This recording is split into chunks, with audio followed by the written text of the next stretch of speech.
맛있게 드셨어요.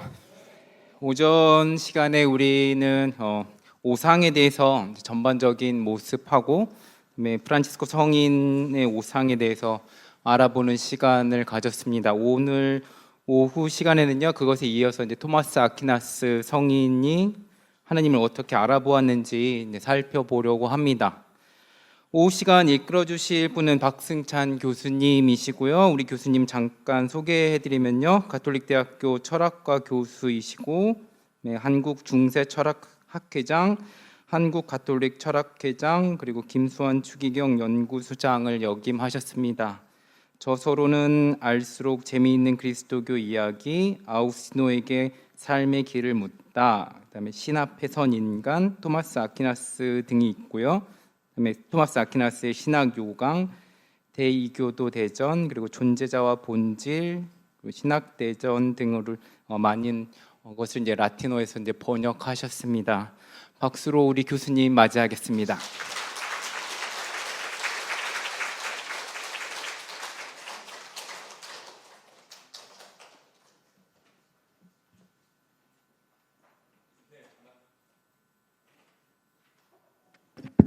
네, 반갑습니다. 여러분들, 네. 여러분들뿐만 아니라 그 누구도 존경하지 않을 수 없는 우리 성 프란치스코의 오상과 성은에 대한 그 아주 영성 가득한 이야기를 들으시다가 오늘 저는 내내 철학적인 개념으로 여러분을 2시간이나 괴롭혀 드릴 것 같아서 아주 걱정이 많습니다. 근데 아마도 이것은 우리 프란치스코 연구소장이신 박상호 신부님께서 내일이랑 모레는 진짜로 아주 난해함의 극치에 도달하고 가장 섬세한 프란치스코 섬세한 박사라고 불리는 둔스 스코트스의 사상을 배우기 전에 준비 운동을 시켜드리라고 저를 부르신 것 같아요. 그래서 한국어로 여러분들과 함께 신의 존재, 제 제목은 여러분들 아마 모자랐다 그래서 못 받으신 분들 계실 것 같은데, 일단은 이 자료집이 있기 때문에 자료집 64쪽 한번 펼쳐보시면 성 토마스 아퀴나스에 따른 신에 관한 인식과 진술이라는 주제를 가지고 여러분들한테 말씀드려보도록 하겠습니다. 철학자들의 주특기가 있습니다. 쉽게 얘기할 수 있는 것도 어렵게 얘기합니다. 그런 면에서 내일 듣게 되실 둔스 스코트스는 완벽하게 신학자이시면서 철학적입니다. 그래가지고서 이 아주 쉬운 내용을 아주 어렵게 얘기하는 것 중에 그나마 가장 가톨릭교회에서 많이 알려진 사람이 토마스 아퀴나스이기 때문에, 그리고 둔스 스코트스는 실제로 존재의 일위성이라는 문제를 토마스 아퀴나스의 유비 개념과 대비시켜가면서 이야기를 하기 때문에 준비 운동이 무슨 뜻이다? 적어도 토마스 아퀴나스의 유비라는 얘기를 계속해서 듣기는 듣는데 아무도 제대로 알아들을 기회가 없습니다. 제가 그래서 그 평화방송에서 토마스 아퀴나스 14번을 지난번에 지금 강연에서 마지막 재방송이 끝나가고 있는데요, 거기에서 집어넣겠다 그랬더니 PD랑이 펄쩍 뛰더라고요. 어려워서 못 알아듣는다고. 그럼에도 불구하고 여기 수행님도 많이 계시고 아주 정말로 지적인 여러 평신도들께서 오셨기 때문에 제가 허용된 범위 내에서 이 주제, 신의 인식과 진술이라는 주제를 간략하게 여러분들한테 말씀을 드리고, 또한 저와 함께 토마스 아퀴나스 연구를 계속해서 20여 년 넘게 해오신 이상석 교수님께서 논평과 그 이야기를 통해서 여러분들과 함께 조금 이 내용을 알아가는 시간을 가져보도록 하겠습니다. 64쪽 교재 가지고 계신 분들 한번 같이 펼쳐봐 주시면요, 요즘에는 사실은 이러한 영성적인 이야기에 이렇게 많이 분이 모이신 것 자체가 신기할 정도로 과학적인 방식으로 생각하는 분위기가 되어 있고요. 제가 벌거벗은 세계사에 가서 십자군 얘기를 했더니 그 밑에 달리는 댓글이 한 60%는 쓸데없이 종교를 믿는 광신적인 것들, 이 세상에서 없어져야 되는 것들이라는 것이 종교. 가장 대표적인 얘기가 십자군 전쟁의 예를 들면서 이야기하는 모습을 보게 되었습니다. 그러면서 베스트셀러가 만들어진 신이라는 리처드 도킨스 같은 이는 신의 존재 자체까지도 의문에 처하는 이런 식의 세계에서 살아가고 있고요. 우리의 프란치스코 교황님께서 첫 번째 반포한 회칙이 있습니다. 신학의 빛이라고 하는 회칙인데, 이 세상 모두가 회의주의에 빠져버렸다라고 얘기합니다. 회의주의에 빠져서 더 이상 진정한 의미에서 신앙에 대한 이야기는 이성적으로 할 수 없고, 다른 의미에서 다른 이야기는, 이성이 할 수 있는 모든 이야기들은 과학이 얘기를 해버리는 그런 상황 속에서 우리가 살아가고 있다라고 하는 것이죠. 그러면 도대체 여러분들은 설교를 자주 듣고 우리 수사님들, 신부님들을 자주 설교하시지만 어떤 의미에서 이러한 것들을 종교적인 차원에 대해서 인간의 언어를 가지고 진술할 수 있는가라는 아주 중요한 문제가 생겨난다라고 하는 것이죠. 매혹적인 비트겐슈타인이라고 하는 철학자는 알지 못하는 것에 대해서 차라리 침묵하는 게 낫다라고 얘기한 상황 속에서 이렇게 무신론이 팽배되어 있고 과학주의가 가득 차고 있는 이 세상 속에서 신에 대해서 어떻게 이야기할 수 있는가를 얘기 한번 해보자라고 하는 것입니다. 토마스 아퀴나스식, 둔스 스코트스식 이야기 이전에 도대체 우리가 하느님에 대해서 의미를 가지고 이성적으로 얘기할 수 있는가라는 것이 제 주제라고 말씀드려보고 싶고요. 65쪽 보시면 이런 식으로 말씀드리겠습니다. 여러분들이 제 이 논문을, 긴 논문을 다 읽으다 보시면 그냥 주무시는 수가 있으니까 차라리 전체적인 흐름을 저한테 말씀을 들으시고 그것은 자세하게 읽어보는 건 집에 가서 한번 읽어보고 오셔야지 내일 강의를 이해하시기 좋으실 겁니다. 그러니까 꼭 한번 그렇게 해주시고요. 1215년에 제 4차 라테란 공회가 열렸는데요. 창조주와 피조물 사이에서 큰 상이성을 지적하는 것보다 더 큰 유사성을 지적할 수 없다. 하느님과 피조물이 비슷한 점도 물론 있고 우리 인간들은 신의 모상이라고 불리지만 그 차이점을 더 뚜렷하게 얘기하지 않고 유사성을 얘기해서는 안 된다라고 하는 것이 가장 중요한 가르침 중에 하나였습니다. 이러한 정신에 따라서 활동한 사람이 오늘 소개시켜드릴 토마스 아퀴나스이고요. 오늘 성은 오상 800주년을 지니지만 토마스 아퀴나스 선종하신 지가 올해가 800주년입니다.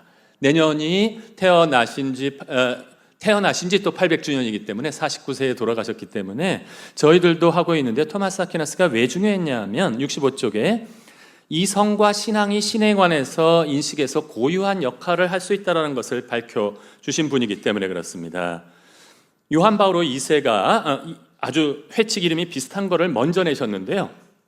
성인이시죠. 신앙과 이성이라는 책에서 스콜라 철학의 발전 과정에서 토마스 아퀴나스가 특별한 위치를 차지한다라고 주장하셨고, 그렇기 때문에 사실은 지금의 기존의 가톨릭 교회의 신학 중에 상당히 많은 부분이 토마스 아퀴나스의 신학을 중심으로 구성되어 있습니다. 하지만 신학이라고 하는 것은 제가 나중에 말씀드리겠지만 그 안에 풍부한 다양성이 존재해야 하기 때문에 토마스 아퀴나스의 신학만으로 들어갈 필요는 없다라는 부분이 나중에 아마 화요일과 수요일, 내일과 모레의 강의를 통해서도 분명해질 것이다 라고 생각하고요. 하지만 먼저 변화를 체험하기 이전에 정통적으로 일반적으로 이야기되는 내용이 무엇인지부터 저랑 같이 한번 이해하는 데 함께 나아가셨으면 좋겠습니다. 66쪽 한번 봐주시면요. 토마스 아퀴나스는 이 신학대전이라고 하는 책은 사실은 일반적으로 생각하는 한두 권의 책이 아닙니다. 사실 한 200페이지짜리로 한다면 영어로 60권이 나와 있고요. 60권이 나와 있고 우리나라에서도 지금 40권까지 번역되어 있는데 완간되면 72권이 되는 분량입니다. 어마무시한 분량이고요. 토마스 아퀴나스가 전체 쓴 거는 400권 정도를 썼기 때문에 그 분량 자체로도 놀라운데 그 612개의 문제 중에 12문제, 신학대전 일부 12문제에서 오늘의 주제를 바로 다루고 있습니다. 하느님의 인식에 대한 문제를 다루는데요. 근데 일반적으로 많은 사람들이 얘기할 때 인식과 진술을 다 두루뭉술하게 쓰고 있는데 철학자들의 두 번째 병이 뭐냐 하면 분명하지 않은 걸 참을 수가 없어요. 그래가지고 그거가 굉장히 철학적인 분이 둔스 스코트스예요. 굉장히 여러 가지를 구별하게 되는데 인식과 진술은 별도의 문제로 토마스 아퀴나스는 다루고 있습니다. 신학대전 일부 12문제에서는 인식에 대한 문제를 다루고 있고요. 그 다음에 신학대전 13문제, 일부 13문제에서 진술에 대한 문제를 다루는데 제가 바라볼 때는 거기에서 딱 다루는 데뿐만이 아니라 이미 전체에서 신학대전 전체에서 신에 관한 인식에 대한 이야기가 나온다는 것입니다. 가장 중요한 구분 먼저 알려드릴게요. 신학대전 제일 첫째 질문에서는 뭐라고 질문하냐 하면 철학적인 학문 분야들 외에 또 다른 가르침, 신학이 필요한가? 라는 얘기를 재미나요? 신학대전이라고 이제 아직 쓰기 시작했지만 거의 70권 되는 책을 쓰기 시작하는데 자기가 탐구하는 학문이 필요한가라는 그런 의문점부터 시작하면서 두 가지 방법을 구분하는데, 한 가지는 66쪽 중간입니다. 계시에 의해 신을 인식하는 방법과 인간 이성만으로 신을 인식하는 방법, 두 가지가 있다라는 이야기를 하게 되는 것입니다.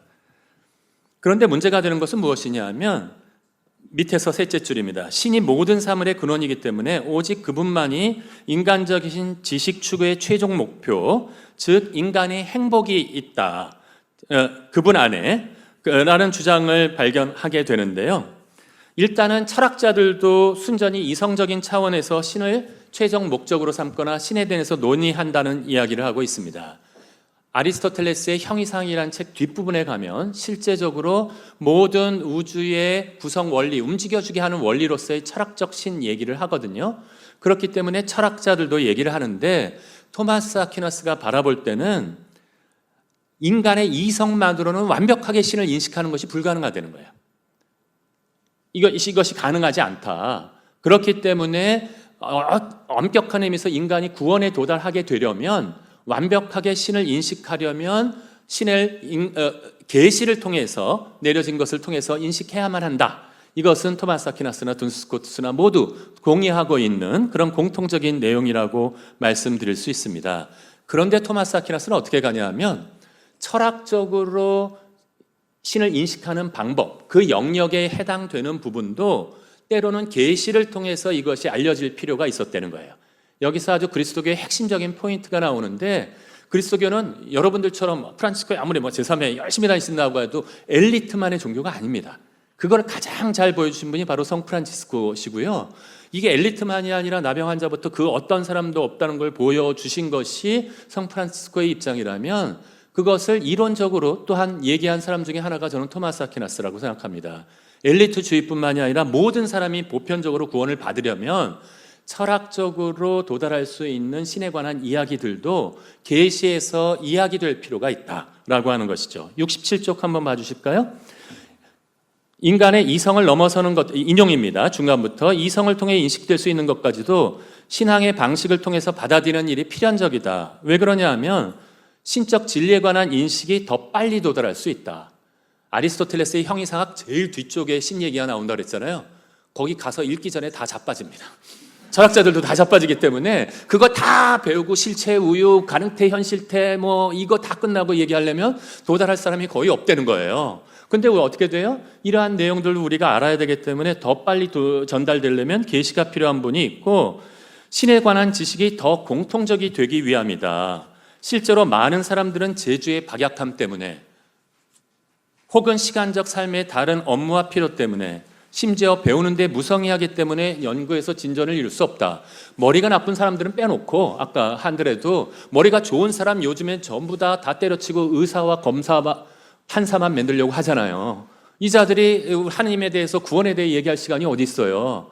그러니까 전부 다 어떻게 돼? 이거는 머리가 좋은 사람도 안 되기 때문에 보편적으로 모든 사람이 구원받으려면 계시를 통해서 알 수 있어야 하고, 더 중요한 것은 철학적으로 따지고 들어가는 건 오류가 들어올 수 있는데 가장 뚜렷한 것이 계시를 통해서 이것이 확실성 때문에도 계시가 될 필요가 있다.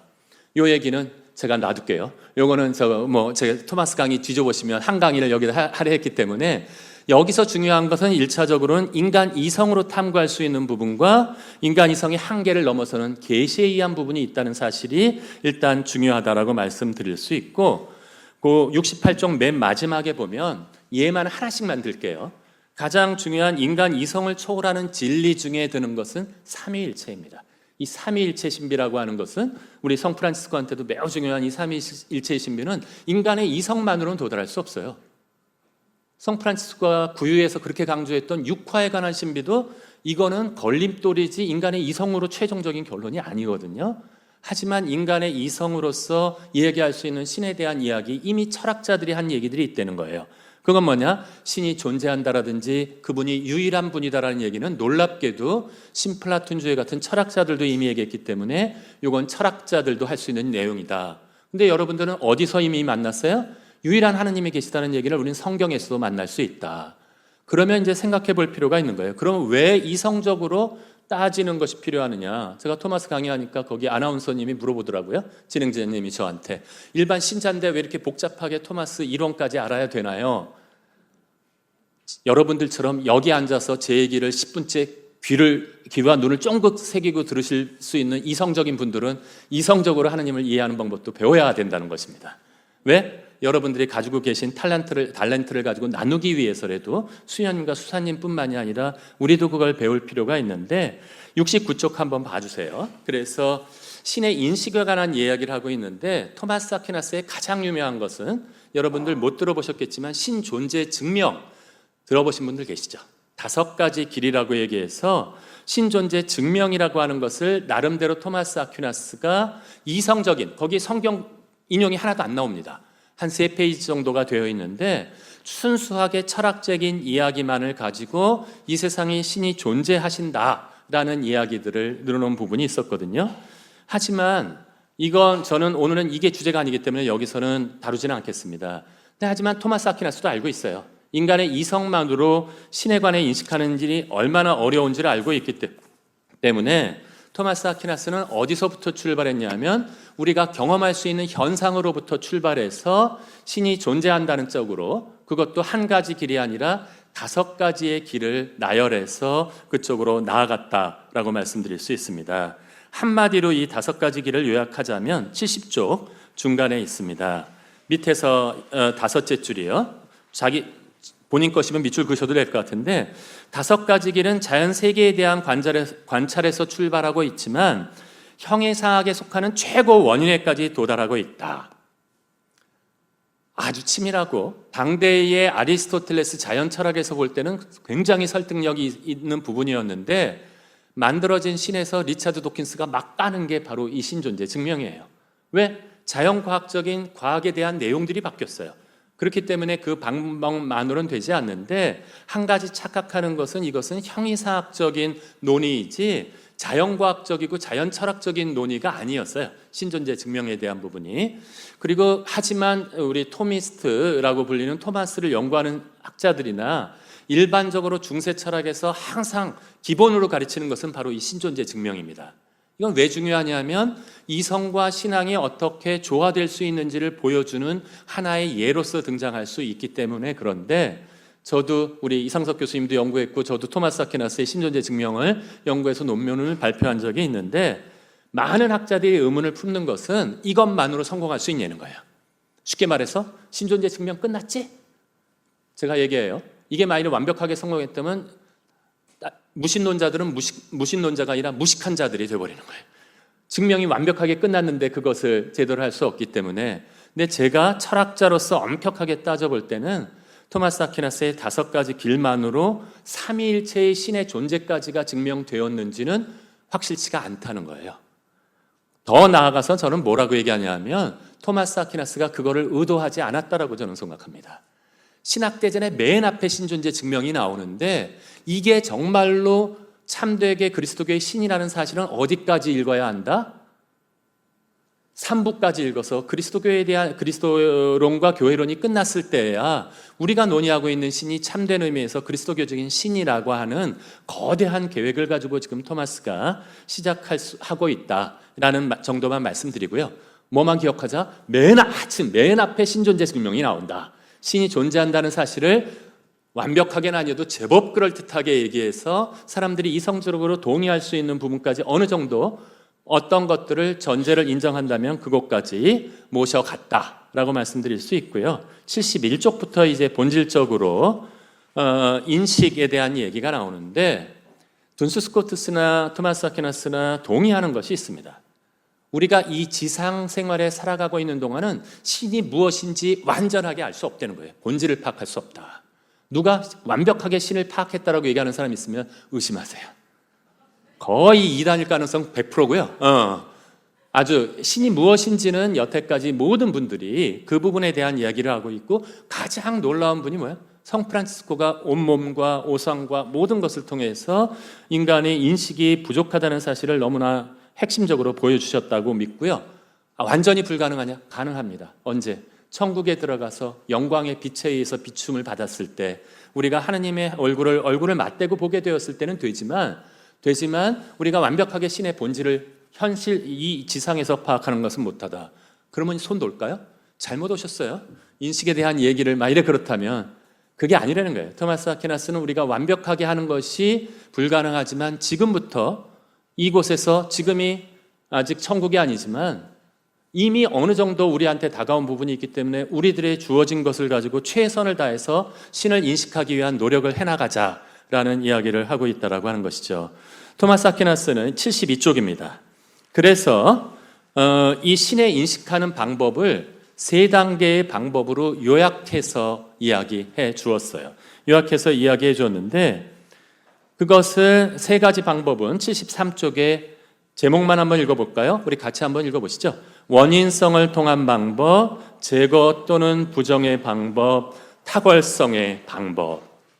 이게 12문에 나오는 굉장히 복잡한 내용을 제가 세 가지로 요약한 겁니다. 세 가지로 딱 요약한 건데 원인성을 통한 방법이라는 건 아까 신존재 증명에서도 썼던 것인데 이 신존재 증명에서 이 세상에 운동과 변화가 일어나고 있고 원인과 결과의 관계가 있고 이 세상에 존재했다 존재하지 않는 우연유와 같은 것들이 있다면 이런 것들이 존재하려면 반드시 그것의 원인으로 무엇이 있어야 한다. 이것들을 움직여주고 계획하고 질서 있게 만들어준 어떤 분이 존재해야 한다라는 것이 창조 때부터 이 질서가 부여되어 있다라고 하는 것이 어느 방법에 녹아들어 있다? 원인성에 의한 방법입니다. 이건 철학적으로도 얼마든지 가능합니다. 철학적으로 끊임없이 탐구해서 그 안에 신비와 진리를 발견하게 된다면 그것은 곧 무엇을 가리키는 손가락이 될 수 있다? 진리 자체를 가리키는 손가락이 될 수 있다는 거예요. 현대사회의 문제점은 그게 아니라 그걸 뭐로 써요? 인간의 욕심을 가리키고 인간의 욕심을 가득 채우는 데만 그 과학기술을 이용해서 문제이지 자연 안에서 과학기술, 저도 식품과학했고 자연과학도를 계속해서 하고 있는 분들은 나름대로는 얼마든지 충분히 원인성의 방법으로 하나님의 그 근본적인 원인을 나아갈 수 있는 매우 중요한 역할을 하고 있다는 거예요. 빅뱅 이런 얘기 들어보셨어요? 빅뱅? 아니 YG의 그 빅뱅 말고 대성이랑 걔네 말고 진짜 빅뱅 이론 르메트르 신부님께서 발견하신 거예요. 이거 사실은 그게 나중에 다른 쪽으로 많이 무신론적인 요소의 증거로서 사용되고 있지만 그런 것이 아니라 이러한 원인성에 대한 방법이 있다면 제거 또는 부정의 방법은 뭐냐면 그 안에서 아무리 아름답고 아무리 훌륭한 것을 발견해 놨다라고 하더라도 그 피조물에 있는 완전성은 불완전화되는 거예요. 요거는 결혼해 보신 분들은 다 압니다. 얼마나 좋아요. 완전한 사랑이라고 해서 우리 그러면 수연님은 위안을 받으셔도 돼요. 다이아 반지로 못을 박으려고 해요. 못을 박으려고 하는데 요즘에 굿 파트너라고 드라마 나온 거 있어요. 이혼 전문 변호사들 얘기 나오는 얘기 있는데 이게 완벽한 사랑일 줄 알았던 것이 얼마나 사실은 가장 완벽한 사랑이 부부, 자녀 간의 사랑이긴 하지만 이 사랑도 부족하고 불완전함이 있다는 사실은 정말로 사랑해 보신 분들은 다 아실 수 있어요. 그렇기 때문에라도 하물며 이 소중한 아가페적인 사랑 안에도 그런 것이 끼어드는데 피조물들에 있는 완전성은 모두 다 불완전성을 포함하고 있다. 그렇기 때문에 그것을 이 피조물 안에서 발견한 진리들을 곧 하느님의 진리인 것처럼 착각하지 말라는 거예요. 이거 착각하는 게 뭐예요? 이단이라고 하는 범신론이에요. 피조물과 신 사이의 차이를 뭉개버리는. 그래서 제거의 방법은 무엇이다? 신이 절대적으로 완전하기 때문에 한 줄만 읽을게요. 73쪽 중간입니다. 우리 피조물들에서 발견되는 불완전성들을 모두 신으로부터 배제할 수 있다. 빼내버릴 수 있다는 거예요. 그래서 우리들은 이거 긍정적인 문장인 것 같아요? 부정적인 문장인 것 같아요? 하느님은 단순하시다. 하느님은 무한하시다. 하느님은 영원하시다. 얼핏 바라보면 긍정 문장이잖아요. 아니다가 없잖아요. 긍정 문장인 것 같은데 이 안에는 다 부정이 들어 있습니다. 뭐냐면 단순하시다라고 하는 것은 무엇과 무엇이 합성된 게 아니라는 거예요. 성부, 성자, 성령으로 합쳐져 있으니까 이거 분리할 수 있다는 뜻이 아니라는 거예요. 완벽한 하느님의 일체이신 하느님이다. 영원성, 하느님은 영원하시다. 이건 긍정적인 문장이잖아요. 라고 생각하시는 분들이 계시겠지만 이게 그런 뜻이 아니에요. 하느님의 영원성은 시간이 무진장 길어서 우리 영원히 결혼해요 하고 다이아몬드 반지 지금부터 헤어지지 말아요. 시간적인 연속이 아니란 뜻이 아니에요. 영원성은 하느님께서는 시간을 넘어 계시다. 완전히 뛰어넘어 계시기 때문에 시간적인 표현으로 사로잡힐 뿐이 아니다라는 사실을 성경 안에 과거, 현재, 미래가 온다고 하더라도 그것은 어떠한 의미로서 우리들은 하느님께는 적용해야 한다. 영원하시다, 영원 불변하신 분이다라는 뜻으로 깨달아야 한다라고 하는 것입니다. 근데 이 제거의 방법이라고 하는 것은 쓰는데 규칙이 몇 가지가 있어요. 뭐냐면 부정, 무엇이 아니다라고 얘기할 때는 긍정이 기준이 되고 있어요. 그래서 긍정이 기준이 되어서 부정이 되고 있고, 또 한 것은 뭐냐면 무엇이 아니다, 무엇이 아니다 그러면 아무 얘기도 안 해준 것 같지만 이게 연속적으로 계속해서 이루어지게 된다면 수렴해 가면서 하느님이 무엇인지를 알 수 있게 된다는 거예요. 이게 놀라운 방법이에요. 부정 또는 제거의 방법. 그래서 사실은 신비신학, 우리 여기도 신비라는 단어가 나왔는데 신비신학에서 가장 소중하게 여기는 방법 중에 하나가 바로 이 부정 제거의 방법, 나중에 나오게 될 텐데, 세 번째 방법은 뭐냐면 탁월성의 방법이라는 것이 있는데, 무언가 불완전성이 있어서 부정하는데, 피조물 안에서 발견된 완전성을 부정하는데 하느님이 뭔가를 못 가지고 계시기 때문이 아니라, 하느님이 뭔가를 못 가지고 계시기 때문이 아니라 피조물들이 가지고 있는 완전성을 훨씬 더 뛰어넘는 방식으로 가지고 계신 분이라고 해서 이 뛰어넘는 작용을 하는 방법을 무슨 방법이라고 한다? 탁월성의 방법이라고 부릅니다. 이런 사람 뭐라 그러죠? 굉장히 뛰어난 능력이 있어서 어려운 사람들만 있으면 나타나고, 인간 맨은 맨인데, 그래가지고서 파란 망토 들고 빨간 팬티 입고 날아다니는 분 계시죠? 무슨 맨이라고 불러요? 슈퍼맨이라고 부르죠. 슈퍼맨. 이 얘기는 뭐다? 하느님은 선이시고 사랑이신데 어떤 선이시고 어떤 사랑이시다? 피조물과 똑같은 의미의 선과 사랑이 아니라 슈퍼 사랑, 슈퍼 선이 슈퍼, 뛰어넘는 것이라는 걸 붙이는 방식으로 하느님을 인식할 수 있다. 그래서 굉장히 중요한 것은 우리들이 만일에 어떤 사람이 정말로 어머님, 아버님한테 버려져 있고 일체의 모든 것을 단 한 번도 사랑을 체험해 보지 못한 분이 계시다 라고 한다면 그분은 하나님을 인식할 수 없을 거예요. 어떤 의미에서 단지 단 한 명만이라도 누군가 손을 내밀어서 그 가난을 베풀어서 가난한 사람들과 함께 이 안에서 사랑하는 것을 체험한 사람만이 뭐를 할 수 있어? 거기에다가 슈퍼를 붙여서 하나님께로 나갈 수 있다는 거예요. 그래서 그리스도교인들이 무슨 역할이 필요하냐? 그걸 체험하게 해줄 때만 하나님을 인식할 수 있다는 거예요. 길거리 가서 뭐 나눠주고 우리 성당 오세요 해서가 아니라 예수 믿음 천당 불신 지옥 외쳐서가 아니라 정말로 사랑과 완전성과 선함을 알게 해주고 그 안에 불완전성의 부분을 빼내고 거기에다가 슈퍼를 붙이게 되면 우리가 인식으로 나아갈 수 있다. 여기까지는 무엇으로도 인식이 가능한 방법이다. 이성으로도 인식이 가능한 방법이라 하는 것입니다. 하지만 이 방법만 있는 것이 아니라 그랬어요. 토마스 아퀴나스는. 근데 신학대전이 72권 정도 나오다 보니까 1권 읽다 지쳐서 뒤에 부분은 안 읽어요. 2부, 3부는 아직 번역도 안 됐으니까 우리 신자들은 더 이상 못 읽어요. 그래서 뒤에가 무슨 내용이 나오는지를 모르는데 그걸 잘 보면 은총의 빛에 의한 것, 가장 중요한 계시는 둔스 스코투스, 토마스 아퀴나스 예외 없이 성경입니다. 성경 안에 계시를 통한 가장 훌륭한 은총의 빛에 대한 것이 나와 있고요. 75쪽에 토마스 아퀴나스가 성경을 어떻게 보는지에 대한 부분은 말씀을 드렸고 잘 알고 있고, 또 다른 신인식 방식이 있어요. 예언입니다. 예언. 이건 아무나 할 수 있는 것이 아니에요. 아무나 할 수 있는 것이 아니라 특별한 은총의 빛을 받아서 인간 이성이나 지성의 빛이 아니라 특별한 은총의 빛을 받게 되는데, 토마스 아퀴나스는 이 예언에도 지적인 요소가 있다고 생각했어요. 신을 인식하는 특별한 은총의 빛에 의해서 예언자들한테 하느님께서 특별한 인식을 주셨기 때문에 미래에 일어날 일들을 경고하고 독려해 가면서 일반들한테 전달해 줄 수 있고요. 두 번째는 무아지경입니다. 무아지경.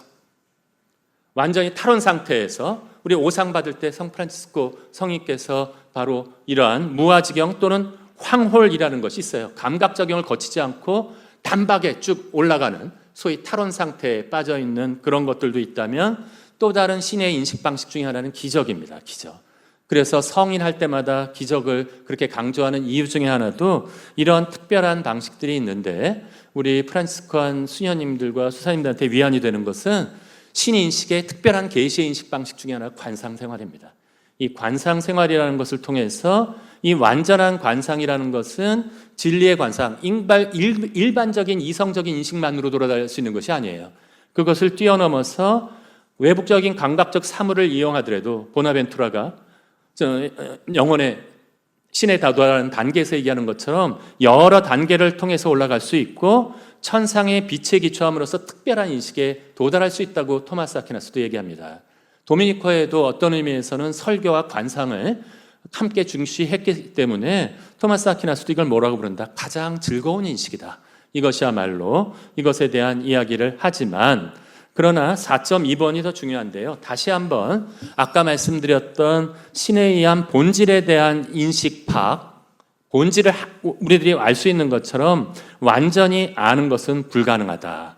그래서 벌써 느끼셨겠지만 토마스 아퀴나스는 긍정신학, 신존재 증명처럼 이성적인 부분을 출발하는 긍정적인 신학뿐만이 아니라 부정적인 신학에 대한 부분도 이야기를 하면서 이것을 왔다 갔다 한다는 거예요. 하지만 최종적인 결론은 토마스 아퀴나스한테도 신에 대한 무한한 완전성은 현세에서는 어떻게 봐? 거울을 보는 것처럼 흐릿하게. 여기서 말하는 거울은 여러분들이 집에 있는 그렇게 뚜렷한 거울이 아니에요.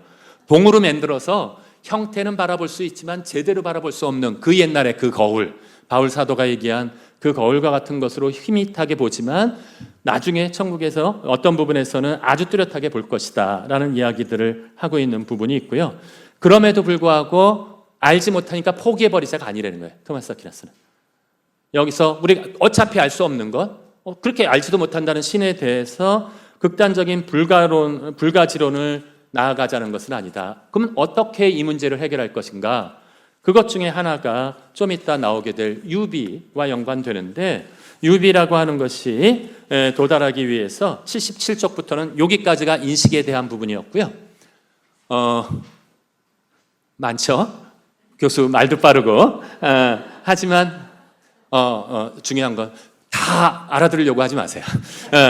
요거 우리 한 학기 동안 강의해도 우리 철학과 학생들이나 대학원생도 다 이야기 못하는데 중요한 건 핵심 포인트가 뭔지만 조금 생각해 보실, 그리고 본격적인 이야기는 내일과 모레 계속 이어질 테니까 그 기초 작업을 한번 같이 해보도록 하겠습니다. 78쪽 넘겨주시면요. 아까 12문제, 신학대전 일부 12문제에서 인식에 대한 문제를 다뤘다면 13문제에서 진술에 대한 문제가 시작되기 시작합니다. 근데 토마스 아퀴나스는 그 이전까지 아우구스누스 같은 신학자가 잘 몰랐던 어마무시한 도구를 하나 얻게 되었어요. 그게 뭐냐면 아리스토텔레스 철학이라고 하는, 사실은 모든 학문 이론을 다 만든 것이 아리스토텔레스라고 해도 과언이 아닌데, 플라톤이라고 하는 뛰어난 철학자도 있었지만 체계화한 것, 여러분들이 대학에서 전공 배우면서 재미없게 공부한 방법 있잖아요. 그 방법, 학문적 방법론의 창시자가 아리스토텔레스예요. 그래서 아주 치밀한 이론가인데 그가 뭐라고 얘기했냐면 이렇게 표현했습니다. 이 내용은 내일 모레 강의에서도 계속 나올 거기 때문에 잠깐 설명을 드릴 텐데, 말은 관념의 표시이며 관념은 사물의 유사이다. 세 가지 요소가 나왔어요. 말이라는 것과 관념, 그리고 관념이 표시하는 사물. 꽃이 있다면 이 꽃이라고 하는 것과 내가 꽃을 바라보면서 꽃이라는 관념을 가지고 이거를 갖다가 언어로 부를 때 한국어로는 꽃, 영어로는 플라워, 독일어는 블루맨, 이 부르는 말, 세 가지는 구분하실 수 있죠. 꽃에 대한 관념, 이것인데 뭐라고 얘기해? 말은 관념의 표시이며 말은 사물을 직접 가르치지 않는다는 거예요. 토마스 아퀴나스한테서는 직접 가르치는 것이 아니라 내가 파악한 꽃이라는 관념을 가리키고 있고, 이 관념은 뭐를 가리키고 있어? 꽃, 실제 사물과 연관되어 있다. 이 표상이 끊임없이 반복되면서 나타나기 때문에 이 부분을 좀 잘 좀 봐주시고요.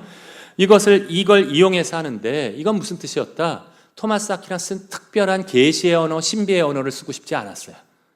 모든 사람, 일반 사람들한테 보편적으로 모든 구원을 얻으려면 무슨 언어를 가지고 표현해야 돼요? 일상적인 언어를 가지고 표현해야 한다는 거예요. 꼭 이러신 분이 계세요. 더 세게. 토마스 아퀴나스는 알아듣지도 못하게 어렵게 얘기했는데 아주 손쉽게 모든 사람이 알아들을 수 있도록 얘기해 주신 분이 계세요. 예수 그리스도세요. 예수 그리스도가 뭐 이런 영어를 써요? 외계어? ET 언어 썼어요? 아니에요. 모든 사람들이 알아들을 수 있는 일상적인 언어를 가지고 이 모든 이야기들을 가장 높은 하나님의 신비를 가르쳐 줬다는 거예요. 그렇게 할 수 있는 사람은 예수님밖에 없어요. 그러니까 나머지 모든 사람들은 거기에 덧붙이고 계속 얘기를 하고 있는 것인데, 토마스 아퀴나스는 뭐라고 얘기하냐면, 아까 인식의 방법 세 가지 있었잖아요. 세 가지. IQ 테스트 한번 해볼까요? 무슨 방법이 있었나요? 원인성의 방법, 제거 또는 부정의 방법, 탁월성의 훌륭하십니다. 이 방법이 있었는데 이것과 딱 아구를 맞춰서 세 가지 진술의 길을 가르쳐 주었어요. 같이 찾아볼까요? 78쪽에 무슨 길? 긍정의 길, 부정의 길, 초월의 길. 벌써 설명 안 드려도 느낌이 오실 거예요. 느낌이 오시는데, 이렇게 신학대전을 저처럼 토마스가 써놨냐? 아니에요. 어떻게 써놨냐면, 그 다음에 알려드릴게요. 79쪽. 아까 세 가지는 있었다고 얘기했잖아요. 세 가지는 있었다고 얘기했는데, 어떻게 됐어? 말, 관념, 사물. 사물이 있는데, 진술에는 세 가지가 매우 중요하다. 의미된 사물이라는 것이 있고, 명칭이 가리키는 의미가 있고, 의미의 양태가 있다. 이제 제가 왜 그런지 아시겠죠? 의미의 양태만 가지고 저는 세 달을 말씀드릴 수 있어요. 이게 박사학위 논문 중에 하나이기 때문에, 유비랑이. 근데 이 복잡한 내용이 다는 필요 없고, 여기서 중요한 것은 무엇이냐 하면, 똑같은 진술에 대한 것이 연관이 되지만 어떠한 측면이 있는지를 바라보는 것이 매우 중요하다라고 하는 사실들을 뚜렷하게 한번 알아봐야 한다는 것입니다. 나중에 의미된 사물은 조금 이 중에서도 좀 많은 신학 배우신 분들이 계시니까 도움이 되도록 읽어보도록 할게요. 79쪽 위에서 두째 줄부터입니다.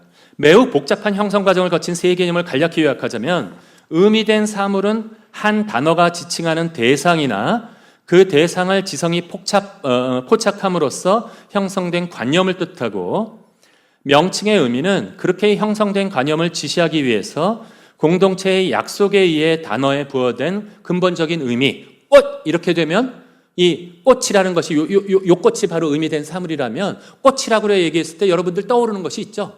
꼭 여기 있는 이 꽃만이 아니라 벚꽃, 좀 이따 피길 국화꽃, 모든 것들을 얘기하는 그것이 의미라면, 의미의 양태라는 것이 있다는 거예요. 의미의 양태라는 건 뭐냐면, 이 꽃 하면 명사라면 어떤 아리따운 여인을 보고 꽃답다 이랬대 봐요. 의미가 달라요. 형용사적으로 굉장히 어떠한 꽃이 아니에요. 그 친구는 꽃이면 안 되지, 막 꺾어가고 그러면 큰일 나잖아요. 꽃이 아닌 아리따운 여인이지만 꽃처럼 아름답다는 표현, 이런 게 의미의 양태다라고 1차적으로 이해하셔도 충분할 것 같습니다. 이 개념을 주거니 받거니 하면서 얘기하는데, 지혜에 대한 이야기는 인용문을 읽어주시고요. 79쪽에 긍정의 길이라고 하는 것은 무엇이냐 하면, 아까 말씀드렸던 원인성의 길을 떠올리시면 돼요. 원인성의 길에서 이 세상에 있는 모든 완전성이 있다면 그거는 긍정적으로 하나님에 대해서 진술을 하는 데 사용할 수 있는 부분이 있는 것이고, 부정의 길은 뭐냐 하면 하나님한테 적합하지 않은 불완전성이 어디든지 있다 그랬죠. 모든 피조물에는.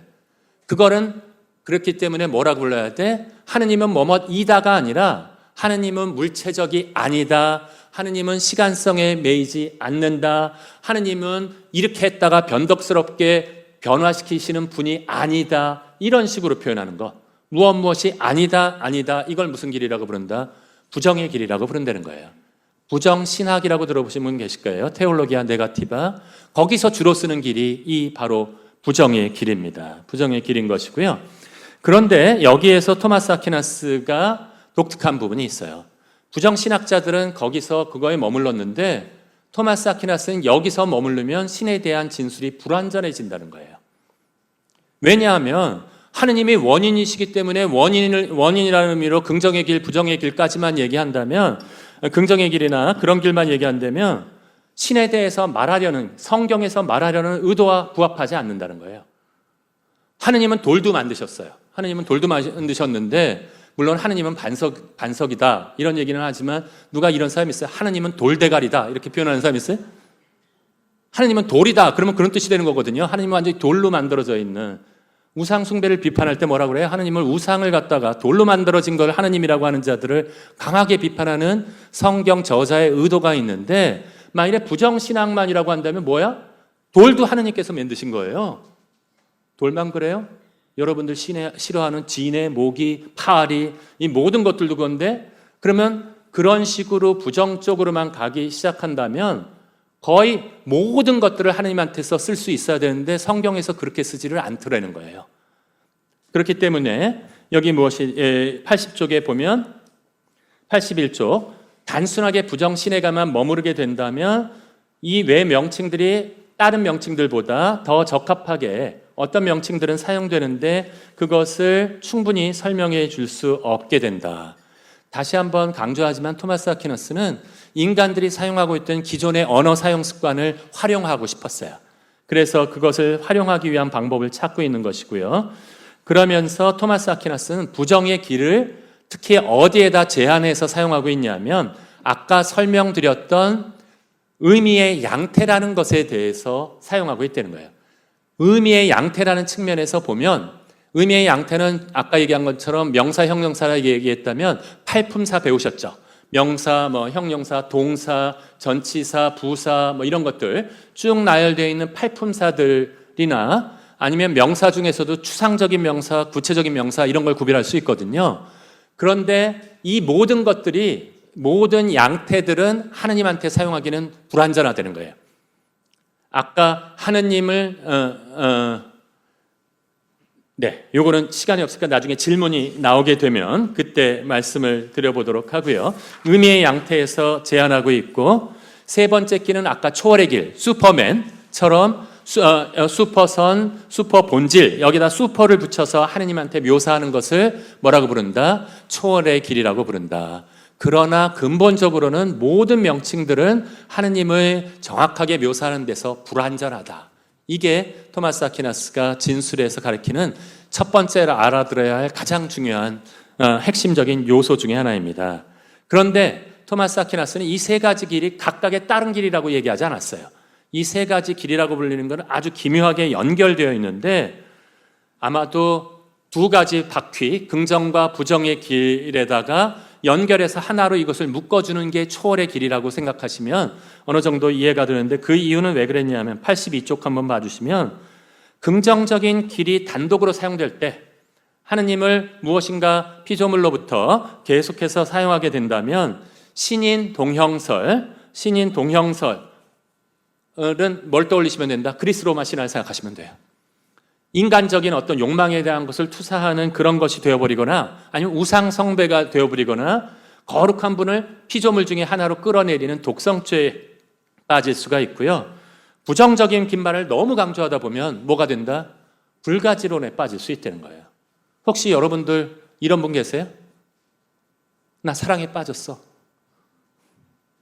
이름 뭐야? 이름 몰라. 어디 살아? 나 몰라. 어떻게 생겼어? 나 몰라. 남자야 여자야? 그것도 몰라. 이런 사랑에 빠질 수 있어요? 이거 아니라는 거야. 불가지론, 어떤 형태로도 알지 못하면 우리는 도달할 수 없고 불가지론은 곧 뭐예요? 자기한테 알려져 있지도 않고 신뢰할 수도 없는 신은 중요하지 않아요. 그래서 버리는 거예요. 무신론으로 빠져나갈 수밖에 없다. 그러면 도대체 무슨 방법이 있냐? 라고 얘기한다면 그때 여태까지는 유비라는 단어 하나도 안 썼어요. 진술 얘기할 때 13문제 1절부터 4절까지 핵심적인 내용 우리는 하느님을 진술할 수 있지만 인식할 수 있기 때문에 인식 방식에 기초해서 진술할 수 있지만 불완전하게 인식한다는 중요한 얘기 다 해놨는데 그때까지 유비 얘기가 하나도 안 나와요. 어디 나오냐면 5절부터 나옵니다. 5절부터 나오는데 5절에서 나오는 유비라고 하는 것이 뭔지를 설명드리라고 사실은 저를 여기에 부르셨을 거예요. 근데 그걸 알려면 이걸 알아야 되기 때문에 84쪽에 토마스 아퀴나스가 쓴 신학대전에는 안 나오는 구절을 하나 읽어드릴게요. 84쪽에 보면 하나의 용어가 여러 가지 대상에 적용될 수 있는 방법에는 인용문입니다. 세 가지가 있음을 기억할 필요가 있다. 이리적으로, 다의적으로, 유비적으로. 내일부터 모레까지 계속 들으실 거예요. 이 얘기. 이리적으로는 어떤 용어가 같은 이름으로 같은 근거, 곧 정의를 가리킬 때를 말한다. 바로 이렇게 동물이라는 용어는 사람과 당나귀에 적용된다. 사람도 동물이라고 불리고 당나귀라고 동록이라고 불릴 때는 다른 뜻이 아니라는 거예요. 똑같은 의미로 동물이라고 불린다는 거예요. 그 다음에 다의적으로는 한 용어가 어떤 사람들에게 같은 이름으로 적용되지만 그 근거는 서로 다른 경우를 말한다. 바로 눈, 내리는 눈, 우리가 보는 눈, 밤, 먹는 밤, 그 다음에 깜깜한 밤 이렇게 완전히 다른 것이 다의적인 의미라고 하는 것이고, 유비적으로는 이제 나옵니다. 어떤 동일한 용어가 어떤 유일한 것에 관련되어 근거가 서로 다른 여러 가지 대상에 적용될 때를 말한다. 예컨대 신체, 오줌, 약이 다 같이 건강한다고 말해지지만 그 의미들이 모두 완전히 똑같은 것은 아니다. 제 얘기 맞죠? 철학자들은 어떻게? 못 알아듣게 얘기해요. 그러니까 우리 그래도 만난 지 40분밖에 안 됐지만 우리 가까운 사이니까 제가 예를 들어서 설명을 드릴게요. 이거는 또 토마스 아퀴나스는 이거를 더 어려운 전문 용어를 써서 표시해요. 밑줄 한번 그어도 좋으신데 선차적 내지 후차적 표시라고 부릅니다. 선차적 내지 후차적 표시. 이건 중요하니까 잠깐 설명을 해서 말씀을 드려보면 뭐냐 하면 건강이라는 단어, 아리스토텔레스를 따라서 토마스 아퀴나스가 쓰는 단어인데요. 이 신체 오줌 약이 다 건강하다라고 얘기하는데 건강하다는 단어를 신체 오줌 약 중에 가장 근본적으로 쓸 수 있는 대상은 무엇일까요? 신체죠. 이게 건강하다. 제가 사실 무릎이 부실하거든요. 뭐 겉은 멀쩡한데 이게 무릎이 굉장히 부실한데 저는 이 무릎이나 어떻게 우리 건강하다라고 하는 것은 조화가 잘 이루어져서 무엇이 잘 이루어지고 있는 이런 케이스들을 건강이라고 하는데 약 또는 식품 이것도 건강이라고 불러요. 건강식품이 뭐예요? 건강식품이 막 이렇게 뭐 혼자서 막 냉장고 안에서 뛰어다니고 벌떡 일어났다가 뭐 스쿼트하고 막 그러나요? 건강식품이? 아니죠. 건강식품은 뭐예요? 먹었을 때 신체의 건강을 일으키는 원인으로서 부른다는 거예요. 건강한 혈색이라는 표현을 쓰죠. 이건 어떻게 되나요? 건강한 혈색이라고 하는 것은 무엇이다? 내가 건강한지를 드러내주는 표징이라는 뜻으로 쓰고 있다는 거예요. 그러면 이게 이리적인가요? 다의적인가요? 다의적은 전혀 상관이 없는 거예요. 밤과 눈처럼. 그러면 이리적인가요? 아까 약이 냉장고에서 뛰면 괜찮지만 오줌이 냉장고에서 뛰어다니면 아주 아찔해요. 오줌은 뭐야? 당뇨병을 알 수 있는 모든 우리 오줌 소변 검사하잖아요. 표징으로서의 뜻이라는 거예요. 무슨 뜻이다? 유비라고 하는 것은 이렇게 하나의 근본적인 의미가 있고 신체, 건강한 신체, 건강한 식품도 건강이라고 불릴 수 있고 혈색이나 오줌도 건강이라고 부를 때는 하나와 연관시켜서 부른다는 거예요. 선차적으로는 어디? 신체에게 나머지는 그것에 그 두 가지에 대해서 얘기한다라는 말씀으로 이해해 주시면 좋겠고요.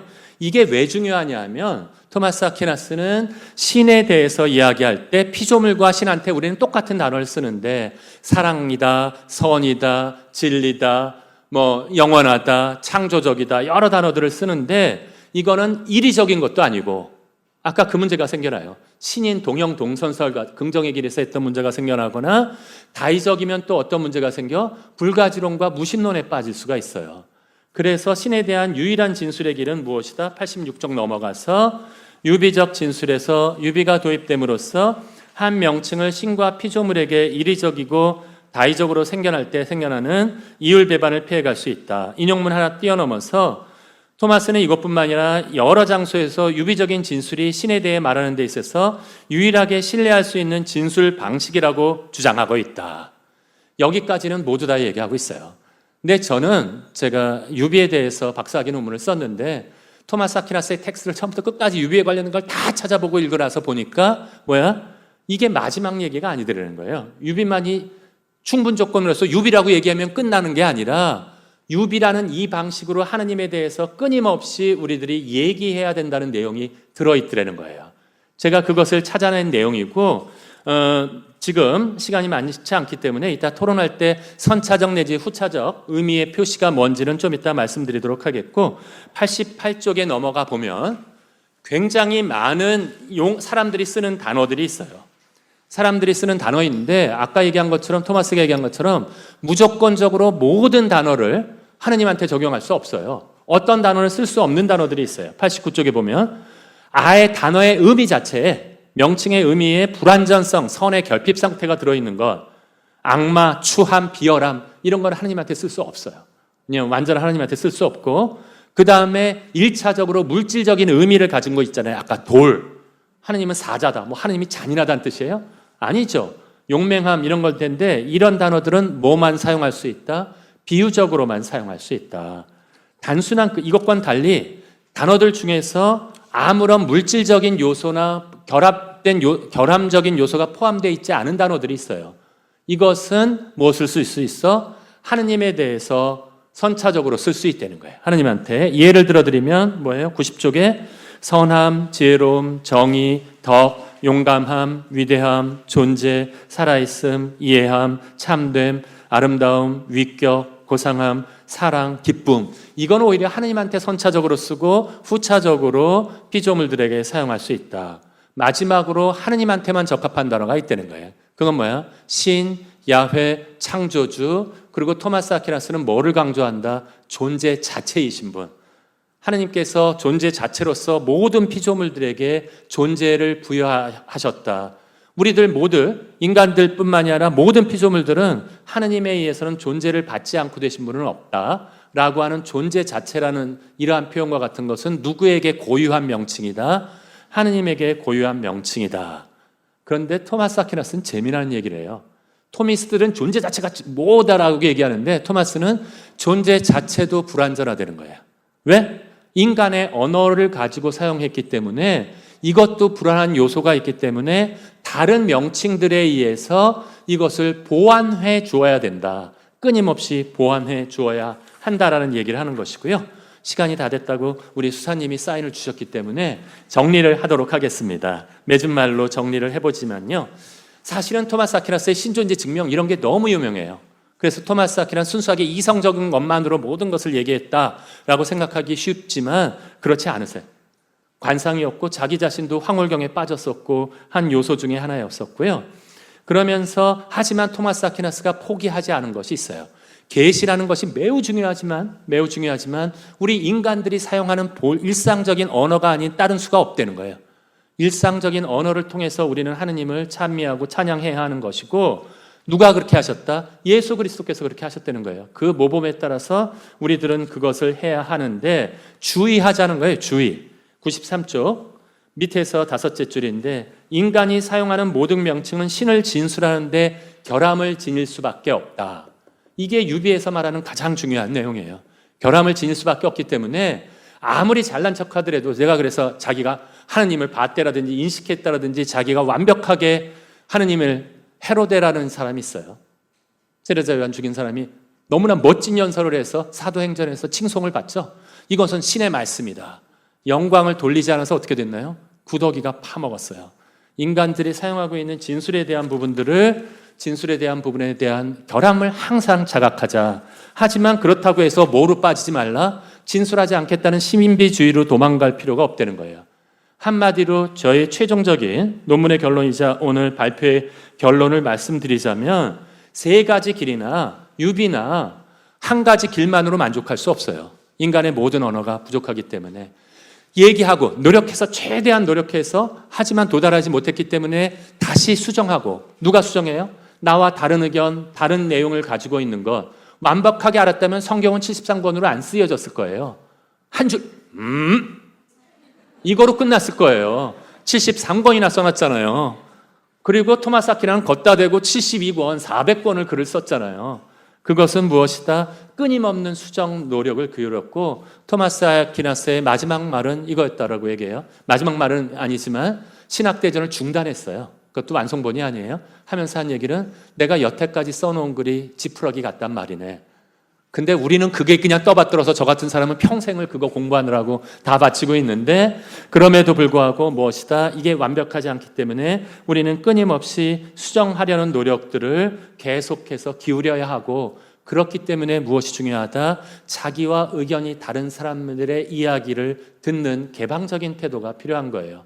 우리 그 누구도 하느님을 완벽하게 인식할 수도 완벽하게 진술할 수도 없어요. 다양한 방식으로 하느님을 찬미하는 방법인데 마지막 중요할 이야기 집회서 43절 30절로 기도를 더해 제 발표 마치겠습니다. 95쪽 마지막입니다. 같이 읽어주실까요? 주님을 찬양하여 그분을 높이 받들어라. 아무리 높이 찬양하여도 그분은 더 높은 곳에 계신다. 너의 힘을 다하여 주님을 찬양하여라. 아무리 찬미하여도 결코 다하지 못할 것이다. 네, 감사합니다.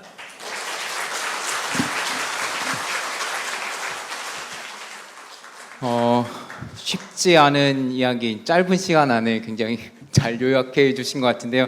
질문이 많으실 것 같기는 한데요. 지금 이어서 이제 조금 쉬시고서는 그다음에 논평이 바로 이어집니다. 그리고 논평 이어지고 나서 이제 질의응답 시간이 있으니까요.